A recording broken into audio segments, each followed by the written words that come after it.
mengakibatkan ketidakpuasan ya, representasi dari dukungan partai politik. Dan kita apresiasi. Jadi kan kalau misalnya saya bekerja, saya pemimpin kita, dan saya pikir itu adalah sebuah keputusan yang baik. Dan kebijakan-kebijakan hari ini ya memang di 2024 tuh bikin orang sepaneng gitu Iya, kan. Wah, banyak banget Om emang. luar biasa. Naik turun, kita dibikin naik turun nih ya teman-teman. Jadi dari yang wah kabarnya baik, tiba-tiba Gitu. dinamikanya. Dinamika. Assalamualaikum warahmatullahi wabarakatuh. Kembali lagi bersama saya Naura di podcast Secret Story. Selamat tahun baru 2025 untuk teman-teman Secret Story di Indonesia. Semoga tahun ini bisa menjadikan teman-teman lebih siap dari tahun sebelumnya. Nah, oke teman-teman, di awal tahun 2025 ini kami akan merefleksi tahun 2024 kemarin. Tentunya dalam setahun kemarin ya terakhir ini banyak hal menarik untuk diperbincangkan baik di isu nasional maupun internasional. Hari ini saya gak sendiri, saya ditemani oleh si Om nih yang telah mengawal program ini dari balik layar hampir 1 tahun. Kalau saya gak salah ya Om ya, 2025 nanti kami berulang tahun nih yang pertama. Oke, apa kabar Om? Baik, sehat. Gimana? Sehat? No? Oke, sehat-sehat terus nih Om. Nah, mungkin kita bisa bahas beberapa isu ya nih Om yang paling berpengaruh saat di 2024 kemarin. Yang paling berpengaruh dan ramai khususnya di Indonesia pastinya ada Pilpres 2024 yang telah sukses dilaksanakan ya Om ya. Dari mulai debat, kampanye, terus juga pemilihan serentak dan pada akhirnya pelantikan Presiden Prabowo pada November lalu. Tapi kalau dilihat kemarin pas Pilpres, bagaimana kalau dari Om? Kan banyak tuh Om along the way, mungkin banyak sekali ya gejolak-gejolak selama Pilpres 2024. Ya, terima kasih sebelumnya, selamat tahun baru lah kepada penonton Secret Story ya. Kita udah hampir mau setahun lah nanti di April 2025. Semoga masih tetap bisa menayangkan tema-tema atau obrolan yang menarik ya. Amin. Nah, kita sebenarnya seperti banyak gimmick yang dibuat di media sosial ya. Selamat di tahun 2024 gitu ya kan. Walaupun kita tahu bahwa sepanjang tahun 2024 itu luar biasa ya. Betul. Terutama tahun-tahun politik ya. Dari kampanye ya kan, Pilpres, Pileg, tapi alhamdulillah semua tuh berlangsung mulus, walaupun ada ria-ria, walaupun dan kalau kita bercermin lagi di 2024 dengan 2019, 2014, mungkin di tahun ini nggak terlalu masif tuh yang namanya black campaign. Ada, tapi nggak terlalu besar sekali dan lumayan soft lah istilahnya. Ria-ria itu biasa dan menurut saya sih ini menjadi langkah yang positif ke depannya bagaimana mengajarkan masyarakat tuh dalam berpolitik gitu loh. Ya kan? Nah, setelah semua ria-ria ini ya tinggal kita melihat saja bagaimana untuk 5 tahun ke depan gitu. Tahun 2025 ini adalah tahun mengaplikasikan seluruh janji-janji politik ya. Pada saat kampanye kemarin. Pada kampanye. Jadi kita kan sebagai rakyat ya, rakyat tuh memang hanya bisa melihat. Nah, bagi rakyat yang punya kemampuan menganalisa, dia pasti akan menganalisa. Bagi rakyat yang punya profesi sebagai profesor, sebagai analis, dia akan melihat dan menganalisa juga gitu. Jadi ada perbedaan lah pemerintah era Pak Jokowi dengan pemerintah era Pak Prabowo. Mungkin kita udah lihat kan langkah-langkah dalam 100 harinya itu seperti apa kan. Tinggal kita melihat apakah perjalanan ini seperti apa. Karena di tahun 2025 itu tadi tidak ada peristiwa besar politik. Kenapa sampai gitu? Nanti tahun 2029. Kan sempat juga memunculkan wacana, Presiden Prabowo sempat mengungkapkan bahwa dalam tanda petik ya menurut saya ingin mengembalikan proses politik terutama pilkada, pemilihan bupati, wali kota, gubernur itu ke metode era Orde Baru di mana ditunjuk oleh DPR. Itu menjadi salah satu wacana yang mungkin nanti akan muncul lagi perdebatan itu. Pasti. Mungkin itu. Jadi kita harus mengucap syukur bahwa kita sudah melewati 2024 ini dengan effort yang luar biasa gitu loh. Ibaratnya we survive. Iya, kita 2024 ya. sudah survive. Tinggal bagaimana nanti, walaupun ini bukan kata saya, kata media. Banyak yang menyatakan bahwa 2025 itu gelap. Nah, gelapnya seperti apa? Mungkin Secret Story ini harus mengundang ahli juga, analis ekonomi, analis politik, ya untuk membicarakan supaya gelapnya seperti apa. Dari berbagai bidang ya. Iya, dari berbagai bidang. Karena ini bukan persoalan sok pinter atau ingin sok tahu, enggak gitu. Karena jumlah penduduk kita tuh hampir 280 juta. 280 juta itu ya katakanlah orang Indonesia banyak yang pinter gitu loh. Banyak yang bisa melihat gitu loh. Dan kalau kita lihat misalnya kayak fenomena hukum ya, atau fenomena yang terjadi dalam ruang publik kita hari ini, ada persoalan trust issue, ada persoalan no viral, no justice, ya kan, ada the power of netizen. Nah, eranya memang era yang berbeda dengan era sebelum era digital gitu. Mau tidak mau kita memang sepertinya gini, di satu sisi ada keuntungan ketika kita memasuki era digital, orang tuh harus lebih baik gitu. Artinya nggak bisa hanya baik di depan layar atau di depan kamera. Sampai di belakang kamera, di belakang layar itu juga harus lebih baik. Gitu. Itu yang terjadi. Karena kalau kita bercermin pada masyarakat Korea ya, kayak misalnya kasus pembulian seorang artis dulu pernah melakukan pembulian, itu tuh sampai tahu gitu loh. Dan itu langsung menghentikan. Gitu loh. Jadi bagaimana kadang-kadang era hari ini, era digital ini merubah perilaku orang. Gak bisa. Kita boleh lihat berapa banyak kasus-kasus yang terungkap itu hanya gara-gara persoalan itu tadi, sepele mungkin. Ya kan, contoh yang paling ini kasus dokter ya. Kasus dokter yang di Palembang itu. Ibunya ikut campur, terus dia lupa bahwa ada kamera yang selalu mengikuti. Maksudnya dimanapun kita duduk ketika publik melihat sesuatu yang menarik, dia pasti akan memfilm atau memvideokan. Nah, itu beda di era ketika awal-awal saya jadi wartawan. Handphone masih ada tapi belum ada kamera. Awal-awal saya jadi wartawan itu, kita, apalagi yang bekerja di televisi ya, bangga sekali. Karena apa? Segala kasus persoalan tuh hanya muncul dari media mainstream. Gitu loh. Ya kan, dengan menenteng kamera gitu kan, peristiwa apapun tuh dari kita ruangnya. Tapi ketika hari ini, bagaimana setiap individu atau setiap orang menjadi citizen journalism bagi dirinya sendiri dan publik, gitu loh, tanpa ada batasan. Dulu persoalan apapun bisa, misalnya kayak dicetak ada suara pembaca yang mengajukan protes, terus misalnya kalau di TV itu ya wartawannya. Tapi hari ini lewat aplikasi-aplikasi kayak IG ya kan, Instagram, TikTok, sosmed pokoknya itu dia tanpa harus ada si A, si B campur tangan, dia bisa memposting itu gitu loh.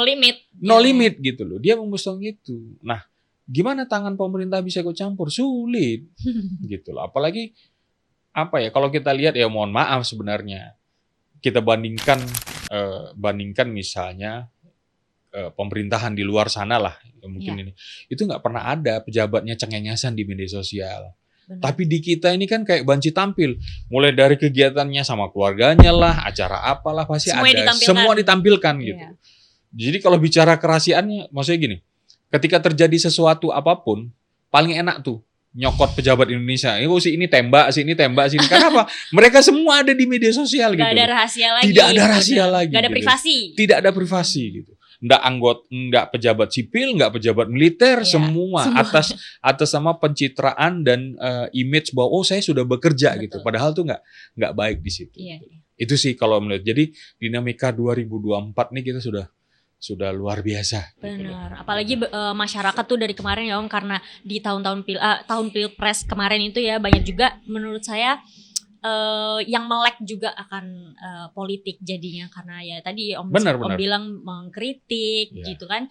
Dan sempat juga ya Om kemarin menjelang pilpres itu banyak sekali demo-demo yang dilakukan oleh mahasiswa di berbagai daerah, nggak di Jakarta aja. Dan kalau nggak salah kita sempat bahas juga sih ini di episode awal-awal podcast kita waktu itu ya. Nah, termasuk juga ada isu real count KPU yang waktu itu heboh juga kan Om, sampai demo juga, pemakzulan presiden katanya waktu itu sampai demo juga, lalu ada keputusannya Mahkamah Agung, Mahkamah Konstitusi yang menggegerkan satu Indonesia karena putusan umur cawapres. Dan tentunya kalau menurut saya tahun kemarin itu ya banyak juga catatan politik ya Om yang bisa dijadikan evaluasi untuk pilpres ke depannya ataupun mungkin kegiatan politik lainnya gitu, mengingat situasi politik kita saat pilpres kemarin. Tapi setelah itu Om masih ada juga ya Om satu langkah lagi setelah pilpres, yaitu pilkada. Kita juga melewati pilkada. Nah ini juga ramai nih Om karena kemarin itu ramai perihal sengketa pilkada. Banyak di sosmed, di media-media juga dituliskan di artikel, karena kemarin saya juga lihat ada sekitar 314 gugatan sengketa pilkada diajukan ke MK. Ini juga gimana nih Om? Ya itulah yang tadi yang saya bilang di awal kan, bahwa rencana perubahan pemilihan kepala daerah itu kan, di satu sisi ada baiknya, di satu sisi mungkin harus digaji. Saya pikir bapak-bapak kita di atas ini, pemimpin kita udah paham lah. Tapi memang kalau kita lihat, cost-nya itu luar biasa, besar sekali uangnya. Terus terjadinya apa? Polarisasi di kalangan masyarakat kan. Ya kalau masyarakatnya melek politik, literasi politiknya baik. Tapi kalau seandainya pemilih-pemilih tradisional itu yang hanya melihat ketokohan di satu sisi, dia tidak bicara secara literasi politik, akan sulit. Ujung-ujungnya bakar, ujung-ujungnya itu saling terpecah belah ya, saling. Nah, makanya saya bilang terkait pilkada ini nih betul-betul harus dikaji seperti apa sih aturan mainnya lah gitu loh. Karena kalau ini tidak dikaji ulang ya kan, terutama oleh para akademisi, para politikus, memang kosnya besar. Setiap tahun itu makin lama makin naik, makin lama makin naik. Jadi memang harus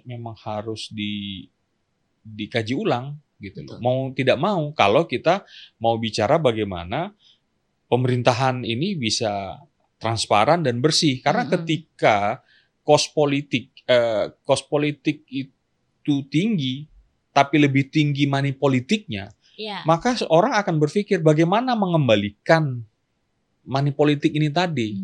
Karena ketika dia baru hanya pertama sekali misalnya jadi bupati, dia terpilih, dia akan berpikir lagi bagaimana supaya saya terpilih lagi di periode keduanya. Bicara politik, bicara duit gitu loh. Mau ngomong apa, mau dibilang enggak, kita bisa pakai komunikasi persuasi lah, pakai ini, enggak, bicara duit. Persoalannya perbedaan antara kos politik dengan money politik, ya kan? Itu setipis kulit bawang. Kos politik itu persoalan kos politik di situ misalnya kayak sewa tenda, cetak kaos, cetak pokoknya alat-alat raga kampanye gitu.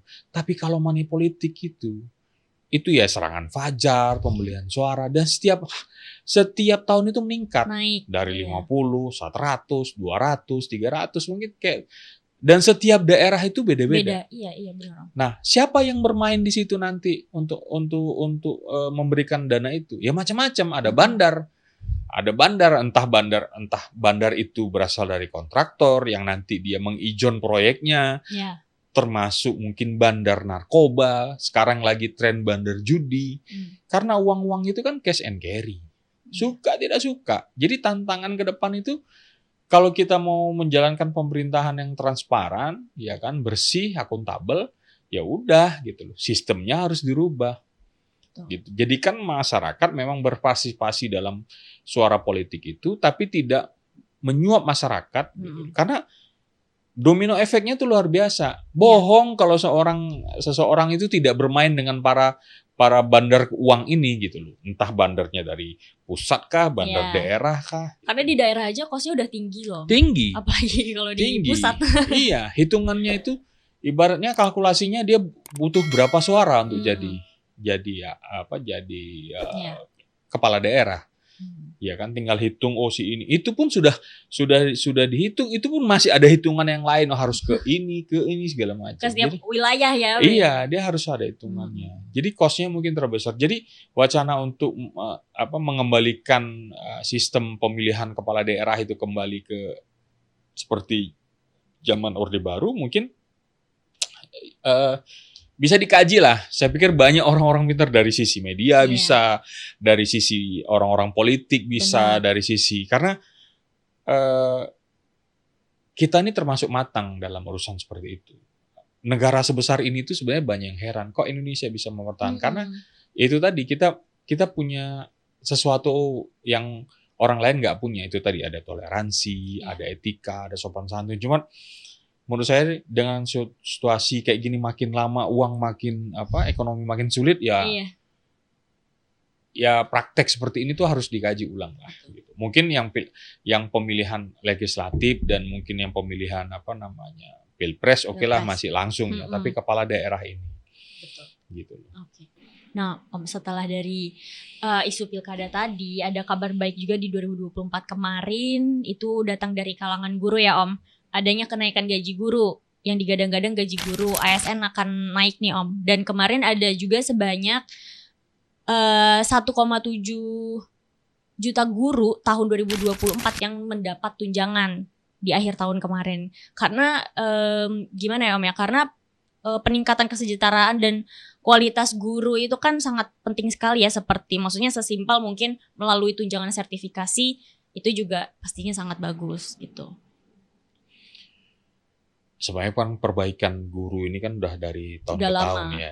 Udah dari masa Pak Harto, dari masa Habibie, dari masa Megawati, SBY sampai Jokowi sampai akhirnya Pak Prabowo juga.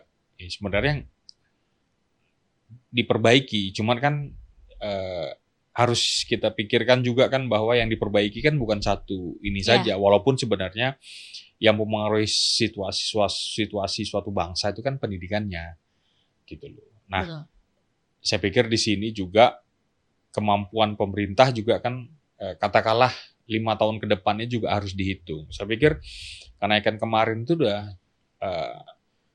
cukup membuat ya tersenyum ya, walaupun sebenarnya masih banyak yang harus dibenahi sana sini gitu. Tapi kita harus mencontoh India. India itu sistem pendidikannya itu oke. Gitu. India, Jepang gitu loh. Dan ya kita nggak bisa juga melupakan jasa guru ya, benar gitu. Tapi saya pikir juga guru-guru kita juga tuh harus hidup dalam kerangka kesejahteraan yang baik lah gitu. Suka tidak suka, dasar bermula kita sampai hari ini bisa jadi apapun kan memangnya dasarnya dari guru. Cuma guru juga harus memahami situasinya seperti apa gitu.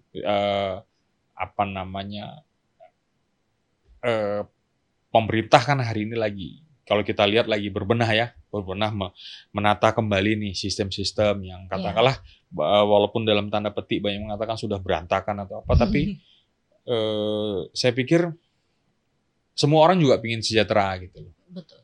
Gitu loh. Soalnya gini, saya melihat pemerintah juga harus adil karena ada sektor-sektor tertentu yang katakanlah terutama kelompok menengah swasta yang ketika pemerintah mengumumkan akan menaikkan gaji guru, menaikkan upah buruh gitu.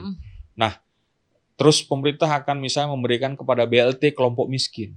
Nah, pemerintah harus lihat dalam segitiga itu kelompok terbesar pembayar pajak, orang itu ada kelompok menengah. Dan swasta itu bisa dapat apa gitu. Swasta dalam sini mungkin kalau yang kerja di BUMN oke lah, tapi swasta-swasta yang kelas menengah ini harus juga diperhatikan. Gitu loh. Di satu sisi pemerintah memperhatikan kerucut yang paling atas, orang-orang di top. Di satu sisi pemerintah memperhatikan kelompok bawah, ya kan, miskin BLT. Nah, bagaimana kelompok menengah ini? Gitu. Itu yang sampai hari ini saya bertanya, saya bilang kita juga pembayar, karena penopang utama di Republik ini kelompok terbesar itu kelompok menengah itu yang menopang, yang setiap hari bayar pajak, yang setiap hari bekerja dengan itu. Tapi ketika pembagian BLT atau pembagian itu nggak dapat karena dibilang, oh Anda bukan miskin gitu loh. Sementara ada juga kelompok-kelompok yang dianggap miskin ternyata nggak miskin gitu loh. Jadi belum nggak rata ya Om. Iya, agak apa namanya, anomali gitu loh. Di satu sisi loh kita kan juga warga negara Republik Indonesia gitu. Kok kita nggak dapat itu? Alasannya kita dan kita juga sulit ketika kita kena PHK atau kita kena pemutusan hubungan kerja atau kita disuruh resign, kan kita jatuh tuh grade kita. Iya. Nah itu yang kadang-kadang, dan menariknya di Republik ini, dari zaman Orde Baru hidup, ketika pemerintah dulu di zaman Orde Baru itu dan tidak di sini, ketika Harmoko sudah ngomong bahwa harga cabai naik, terus pemerintah akan menaikkan gaji PNS, itu belum naik gajinya. Kan ingat, kemarin waktu diumumkan oleh Pak Prabowo itu, gaji guru, tunjangan guru dan buruh itu kan belum naik, baru naiknya 2025. Iya. Tapi harga barang itu sudah mulai naik. Di situ efek psikologisnya itu kemana-mana. Ini nih barang juga sekarang kalau kenaikan Nataru atau kenaikan Idul Fitri kan itu naiknya karena situasional ya. Misalnya supply and demand-nya terbatas karena orang liburan segala macam. Momentum aja. Momentum saja dia. Itu dia akan turun pelan-pelan. Tapi yang namanya ketika diumumkan, wah kacau kita. Wah kan dia langsung ngomong, kan buruh udah naik gajinya. Nah gitu. Wah kan guru udah naik, kan ASN sudah naik. Jadi gajinya belum, tapi dampak psikologi yang ditimbulkan itu di pasar, itu orang nggak naik. Itu yang nggak bisa hilang sampai hari ini. Di Republik ini nggak bisa. Wah udah naik nih, gitu kan. Padahal belum, baru diumumkan aja. Tapi dampaknya itu sudah luar biasa. Jadi saya pikir ya juga kayak PLN, agak unik juga PLN. Dulu PLN sempat ngomong, oh kita akan naikin sekian-sekian atau tol akan, sekarang nggak ada lagi. Saya rindu juga kita, ibaratnya pemerintah ketika listrik kan perusahaan pemerintah, ya kan, tol perusahaan pemerintah, yang mau diumumkan aja di TV begitu atau di ini, karena kan ketika diumumkan, jadi gini, kita hidup di ruang digital dengan media yang berbagai macam, yang konten berbagai macam, itu bisa yang namanya mengalami duplikasi, ya kan? Terus terjadi distortion informasi. Jadi harus ada saluran yang memang dipercaya untuk memberikan pengumuman kepada pemerintah. Suka tidak suka kita udah nggak bisa, udah terlalu jauh nih mainnya dunia digital ini. Jadi sekarang masing-masing karena kemudahan teknologi dan aplikasi, kementerian ini punya saluran sendiri, ini punya saluran sendiri. Jadi kita kadang-kadang nggak sempat juga kita mau ngecek punya pemerintah ini salurannya apa. Karena apa? Ketika kita buka TikTok, ketika kita buka Instagram, udah macam-macam orang di situ kan. Terus ada yang bilang, oh ini dipecat, oh ini enggak, oh ini turun, ini. Jadi nggak ada yang jelas. Benar. Jadi susah menentukan ini yang kredibel yang mana. Iya, gitu loh. Dan situasi, kondisi pengguna gadget hari ini tuh bukan kayak pengguna dulu ketika dia fokus, enggak, dia bilang, wah dia selintas aja kan, dilihat acaranya gitu. Itu yang agak berbahaya. Miskomunikasinya dan misunderstanding itu tinggi. Gitu. Jadi itu tadi kembali ke trust issue. Kenapa trust issue muncul? Ya karena persoalan bahwa nggak ada lagi yang bisa kita percaya gitu. Trust issue itu lebih mendekati karena ketidakpercayaan terhadap pemerintah. Betul. Gitu. Jadi saya pikir wah ini harus ada yang dirubah nih, pola komunikasinya pemerintah kepada publik, jadi tidak terjadi miskomunikasi dan misunderstanding. Karena apa? Hidup di era digital nih kita dipaksa untuk harus fokus. Oh, saya harus bisa begini ya gitu. Ternyata kita sulit fokus. Iya. Gitu. Hampir berapa persen kejadian gara-gara misunderstanding kan, salah paham gitu. Salah paham, disinformasi. Iya, disinformasi. Ada banyak gitu. Contoh nih, orang sudah mulai bergunjing, publik lah bukan orang. Publik mulai bergunjing terkait kinerja misalnya polisi. Ya kan? Di satu sisi polisi katakanlah dengan budget kehumasannya bikin Pak Babin program ini segala macam. Tapi di satu sisi ya kan dia melakukan kontraproduktif dengan kelakuan aparatnya di lapangan gitu loh. Di satu sisi dia buang duit untuk promosi, iya kan? Tapi di satu sisi itu promosi bahwa kita presisi, siap dan lain itu tidak ini. Kejadian mulai dari kejadian yang kemarin di Bekasi ya kan, preman, kejadian yang di Tangerang yang di rest area Tangerang itu. rest area. Terus kejadian mana lagi tuh yang dan itu beruntun. Nah, hari ini tuh udah nggak bisa lagi dibilang itu namanya oknum, tapi memang sudah hampir hampir semua gitu loh. Ini ada apa sebenarnya? Ibaratnya jadinya dimatikan sendiri oleh. Iya gitu loh. Di satu sisi pimpinan Polri sudah bagus, kita harus peningkatan citra, kinerja dan lain-lain. Tapi di satu sisi, ya kan. Gitu. Jadi ibaratnya kayak apa? Menabur garam di lautan, gitu. Sia-sia kan, gitu loh. Itu kira-kira. Oke.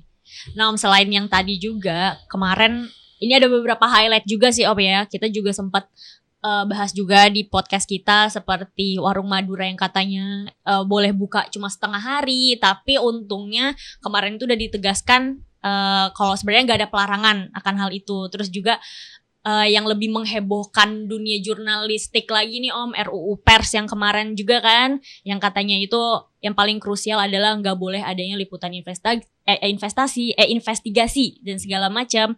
Terus maraknya juga kasus judi online nih Om dari pertengahan tahun sampai akhir tahun. Dan tapi nih untungnya lagi-lagi banyak kasus judul yang udah diberantas juga nih Om kemarin, ya kan? Maksudnya banyak juga kasusnya, tapi banyak juga yang akhirnya udah diberantas sama dari pihak polisi. Bicara judul nih agak ngeri-ngeri sedap. Ngeri-ngeri sedap karena apa ya? Kalau dalam dunia intelijen itu dana intelijen itu kan ada dana resmi dan tidak resmi. Iya. Nah, dana tidak resmi itu digunakan untuk menutup anggaran operasional. Ini kalau dari yang saya tahu ya dari cerita-cerita itu. Nah, jadi ada sistem yang namanya cuci duit, macam-macam. Dalam dunia keuangan tuh misterius dan unik gitu. Bicara judul ini kan sebenarnya judul ini kan bukan barang baru. Benar. Gitu loh. Udah lama banget. Cuma dulu mainnya kan masih tipis-tipis, Iya. nggak terlalu besar gitu. Dan belum banyak sih Om. Belum banyak. Nah, persoalannya ketika dibiarkan uang judul ini kan legit gitu loh. Apa ya, fresh money gitu loh, fresh money dia, fresh money. Makanya saya bilang tadi, kalau kita belajar atau kita baca sejarah Pablo Escobar ya, mafia narkoba dari mana itu negara itu uang dia itu sampai dimakan tikus. Gitu, saking banyaknya. Terus uang dia sudah dilempar ke jadi akhirnya dia menjadi bandar politik. Kalau ngelihat sejarah, saya nonton itu di Netflix itu tentang ininya dia itu sampai akhirnya ditembak mati kan sama pasukan Amerika itu. Kalau ngelihat dari pengelolaan uang dia udah dikasih ke sini, ke sini segala macam, itu masih belum habis. Iya. Nah, maksud saya nggak habis-habis. Iya. Kita hanya melihat bahwa judulnya ada di Kamboja gitu, di segala macam, terus orang Indonesia. Tapi dampaknya, makanya saya bilang, saya sudah ngelihatnya bahwa uang ini sudah masuk gitu loh. Dalam arti kata bisa masuk ke parlemen, bisa masuk ke aparat pemerintahan gitu. Karena memang fresh money gitu loh. Mungkin PPATK tuh bisa ngelacak itu ke siapa uangmu, itu uang besar gitu. Dan mungkin sistem sekarang sudah tidak melalui bank transfernya, tapi memang bawa cash gitu, pakai mobil gitu loh. Transaksi itu sudah dilakukan, udah balik ke zaman dulu gitu supaya tidak terlacak, karena kalau di bank kan terlacak. Gitu. Nah, bayangkan kalau seandainya uang besar itu masuk ke sistem politik tadi. Ya kan, untuk pilkada, untuk ini. Siapa yang bisa mantau? Uang besar loh, apalagi di zaman misalnya 5 tahun ke depan uang sulit segala macam. Nggak usah gitu, bayangkan 14 tahun itu operasional pembuatan uang palsu di UIN aja baru sekarang kan ketahuan gimana uang judul itu. Dan uang judul itu rata-rata kan ada di bank-bank yang ada di Republik ini. Bank senang aja lah nerimanya. Namanya dia uang ditaruh di situ, begitu nanti orangnya ketangkep kan uang itu hilang, dianggap ada di bank itu aja kan. Benar. Gitu. Siapa yang bisa ngeluarin ya? Nggak tahu. Itu keuntungan bank. Yang penting ketika orangnya ketangkap dan lain-lain, ya kalau dia mau kasih tahu rekening semua. Kalau enggak, lagi-lagi ini kembali kepercayaan. Kita tuh krisis kepercayaan gitu. Trust Maksudnya, issue. iya. Ketika seseorang menjabat sesuatu, kita percaya nggak sama dia gitu loh. Bener nggak nih? Bener gitu nggak ya? ini tidak menyalahgunakan gitu loh. Yakin nggak ya? Iya, karena sistem rekrutmennya gimana kita sudah nggak tahu, Iya. kerasnya bagaimana gitu loh. Jadi akhirnya masyarakat bertindak sendiri dengan itu tadi, memviralkan. No viral, no justice. No gitu viral, kan, no gitu. justice. Jadi dan saya setiap mengajar misalnya terutama di tempat-tempat dalam tanda petik lah, saya cuma bilang kalian sekarang tidak hidup dalam ruang hampa, hidup dalam ruang dinamis. Jadi jangan pernah merasa saya katakanlah aparat saya begini-begini, nggak bisa kalian. Iya. Gitu loh. Publik hari ini tuh mempunyai bukti-bukti yang bisa dia viralkan kemana-mana, yang ujungnya tuh merusak citra. Benar. Saya bilang gitu. Jadi harus sadar juga gitu loh. Jadi jangan menganggap publik tuh lebih katakanlah dia lebih pengetahuannya lebih rendah daripada aparat. Enggak. Boleh lihat, boleh adu. Lihat kejadian misalnya hal-hal yang merugikan katakanlah entitas nasionalisme Indonesia, misalnya kayak Malaysia suka itu. Berapa banyak? Apakah pemerintah menyerang? Enggak. Yang nyerang itu ya publik yang dibilang netizen itu. Lihat bagaimana orang-orang Israel. Di Israel pun yang namanya hacker Indonesia bisa masuk gitu. Dari situ saja. Gitu. Lihat misalnya di lembaga tertentu kayak misalnya BIN atau BAIS itu juga menggunakan hacker-hacker atau orang-orang sipil yang tanda petik punya kemampuan lebih gitu. Apalagi di era cyber hari ini saya bilang. Jadi saya selalu mengingat itu. Karena sebenarnya kan kenapa harus ini semua untuk mengarah supaya perilaku kita lebih baik sebagai bangsa dan negara. Ini bangsa besar loh. Tiba-tiba cuma diacak-acak gitu dan saya ngelihat misalnya dari konten-konten di TikTok, konten-konten bagaimana orang tuh menghargai betul orang-orang Indonesia. Cuma memang udah nggak bisa lagi kita terlalu berlebihan. Lihat dulu. Orang akan melihat, maksudnya omongan kita itu akan didengar kalau di dapur kita atau di dalam kulkas kita itu ada isinya. Betul. Jangan kita berkuar-kuar, wah kita begini gitu. Tapi dalam dapur atau dalam lemari makan kita atau di kulkas kita nggak ada apa-apa. Begitu dibuka cuma air putih. Kosong gitu loh kan. Gitu loh. Karena misalnya ya kayak kamu saya ngomong begini-begini, orang lihat latar belakangnya sekolah di sini, pernah di sini, pernah ngajar di sini, pernah ngasih materi di sini. Ada latar belakang. Latar belakang kita oleh the founding father kita tuh udah dibentuk luar biasa sebagai negara ideologi. Jadi ibaratnya kalau saya bilang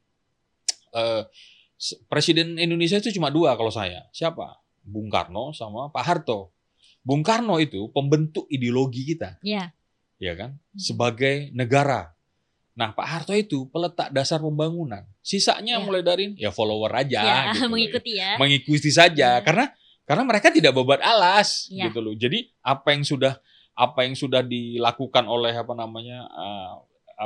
Bung Karno, Pak Harto, Syahrir, ya kan segala macam lah yang orang-orang pondasi Hatta, iya gitu. Itu sudah kuat. Nah, tinggal menjalanin aja. Nah, persoalan ini kan persoalan mental. Jujur, nggak ada orang yang nggak tahan lihat duit, gitu kan? Ini persoalan mental, gitu. Gitu kira-kira. Ada juga nih Om, highlight lainnya kayak waktu itu kita sempat bahas juga Tapera ya Om ya.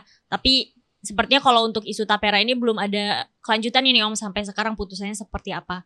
Dan akhirnya yang kemarin membuat masyarakat sempat pusing nih Om, kenaikan PPN 12%. Yang akhirnya ternyata nggak semua dikenakan pajak 12% ya Om. Ternyata dari Presiden Prabowo dan Menteri Keuangan Sri Mulyani sendiri juga sudah menyatakan itu. Jadi cuma berlaku untuk barang dan jasa mewah aja yang selama ini dikonsumsi oleh masyarakat golongan atas atau golongan yang kaya gitu ya. Misalnya kalau misalnya teman-teman punya rumah yang tergolong sangat mewah, nah itu bisa dikenakan pajak tuh. Terus kendaraan juga ya, misalnya jet pribadi, kapal yacht atau mobil atau dan motor tertentu seperti itu Om. Nah untungnya mungkin dari tadi kalau Om sempat mention kelas menengah ya Om ya. Kelas menengah mungkin gak terlalu terdampak nih Om kalau untuk yang PPN 12 karena tidak semuanya kan naik. Kalau yang kemarin 11% mungkin barang-barang bahan-bahan pokok ya masih stay 11% gitu. Jadi nggak terlalu terdampak nih Om ternyata untuk kelas menengah. Iya kan, kelas menengah itu, jadi kalau saya membaginya sudah menengah atas, menengah bawah. Oh, Gitu. okay. Jadi kan nggak cuma menengah. Iya, nggak menengah. Jadi menengah atas, menengah bawah.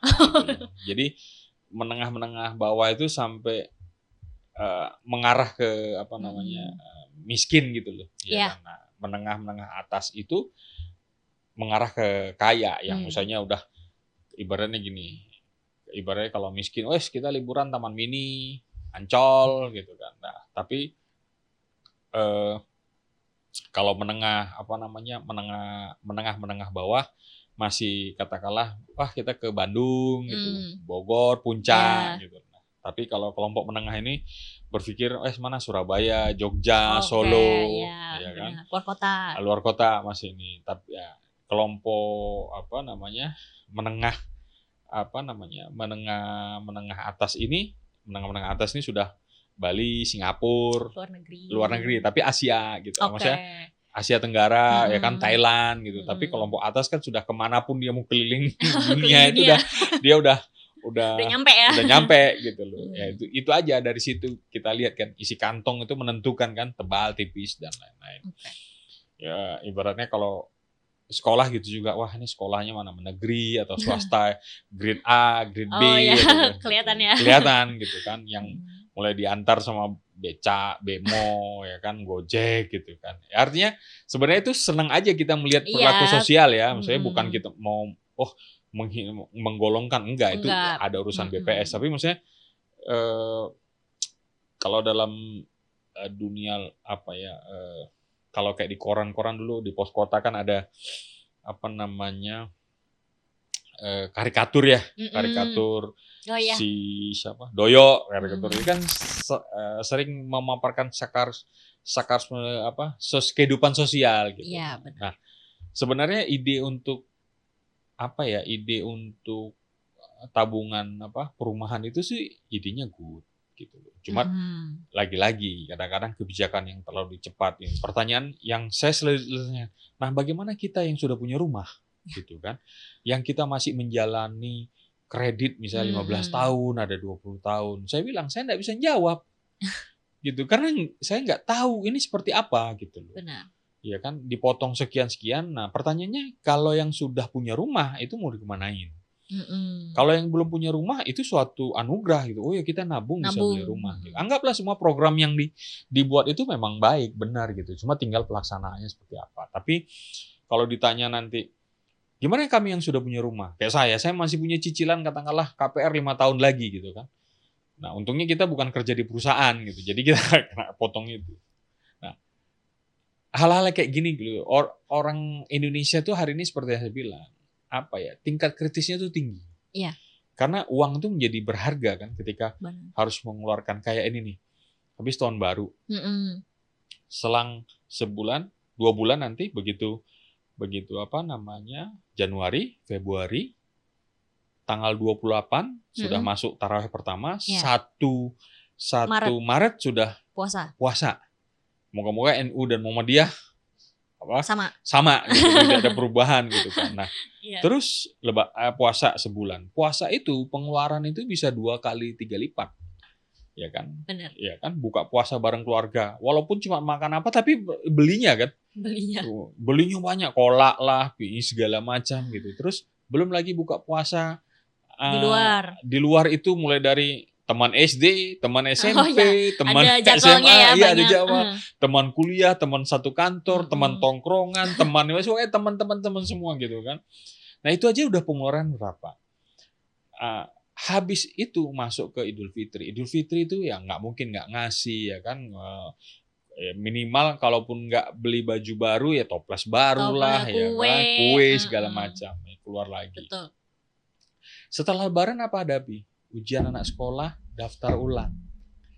Benar. Jadi kesempatan untuk nyari duit dalam 1-2 bulan ini apa ya? Jaraknya Om. Jaraknya gitu. Singkat. Ya, jadi makanya akhirnya uang sangat apa ya? Sangat dibutuhkan. Nah, saya sempat ngomong sama beberapa teman-teman yang ada di daerah. Mungkin kalian aja yang di Jakarta kesulitan. Kami di daerah biasa-biasa aja. Kadang-kadang memang gitu. Kadang-kadang di daerah itu udah nggak mau pusing dia mikirin di Jakarta. Benar. Gitu loh. Ya kan? Nggak terlalu, wah ya itu kalian aja mungkin di Jakarta begini-gini. Ya Kita mungkin enggak iya. gitu ya. Ya kami enggak kok, biasa-biasa aja gitu. Tapi memang dia tahu uang itu sulit gitu. Iya. Ya cuman akhirnya menghibur diri, ya udahlah urusan gitu. Akhirnya sekarang tuh orang mengeluarkan duit itu hanya itu tadi, mengamankan dapur lah, bahasa seperti itu. Kebutuhan pokok itu, sekolah, ya kan, pendidikan, dapur, sama mungkin ada cicilan. Lainnya sih terbatas betul. Ya mungkin termasuk saya sendiri, jaga betul tuh jangan sampai loss-nya berapa, ininya berapa benar. gitu loh. Karena saya melihat hari ini nilai uang itu bukan semakin tinggi, tapi semakin rendah dan nilai barang semakin tinggi. Semakin tinggi, iya. Ibaratnya uang 10.000 dapat berapa dulu Indo, sekarang uang 10.000 paling cuma dapat 2-3 Indo. Gitu kan. Nah, ditambah lagi nih ada pemotongan, tapi saya pikir kembali lagi bapak-bapak kita di sana itu oke lah. Ibaratnya dia punya tools. Dia jadi pemerintah karena persoalan satu, memang dia pintar menjabat sebagai jabatan, atau memang karena nasib, kan kita nggak tahu. Benar. Ya kan, yang menentukan seseorang itu berhasil itu tuh ada 3 T sering kita bilang itu. Oke. Yang pertama, ya kan, campur tangan. Ya kan, ada banyak orang yang entah apa namanya, omnya lah, tantenya gitu loh, atau memang kemampuan dia sendiri. Ada yang kedua namanya tanda tangan. Ketika dia menjadi sesuatu itu kan pasti ada kepres, ada keputusan siapa atau siapa, ada bosnya yang menentukan. Yang ketiga ini yang nggak bisa, mau ada iblis di depan atau ada setan di depan, ya kan, garis tangan. Kalau memang dia sudah waktunya, jadi dia pasti jadi. Gitu. Jadi kebijakan-kebijakan hari ini ya memang di 2024 tuh bikin orang sepaneng gitu kan. Wah, banyak banget Om emang. Luar biasa. Gitu naik turun, kita dibikin naik turun nih ya teman-teman. Jadi dari yang kabarnya baik, tiba-tiba gitu. Dinamikanya sangat luar biasa. Oke teman-teman. Jadi itu ya teman-teman, tadi kita ada bahas beberapa highlight mungkin ya, refleksi beberapa isu yang terjadi di 2024, mungkin tadi mulai dari Pilpres, terus juga ada dari bidang ekonomi juga, dari sisi budayanya juga kita bisa melihat bahwa banyak sekali peristiwa yang terjadi di Indonesia ya selama 2024 kemarin ya Om. Dan semoga di 2025 ini kita bisa menjadi lebih baik lagi, teman-teman bisa menjadi lebih baik lagi, dan juga pemerintahan Indonesia bisa berjalan lebih baik lagi. Oke, sampai bertemu di episode selanjutnya. Assalamualaikum warahmatullahi wabarakatuh. Terima kasih Om. Oke, terima kasih.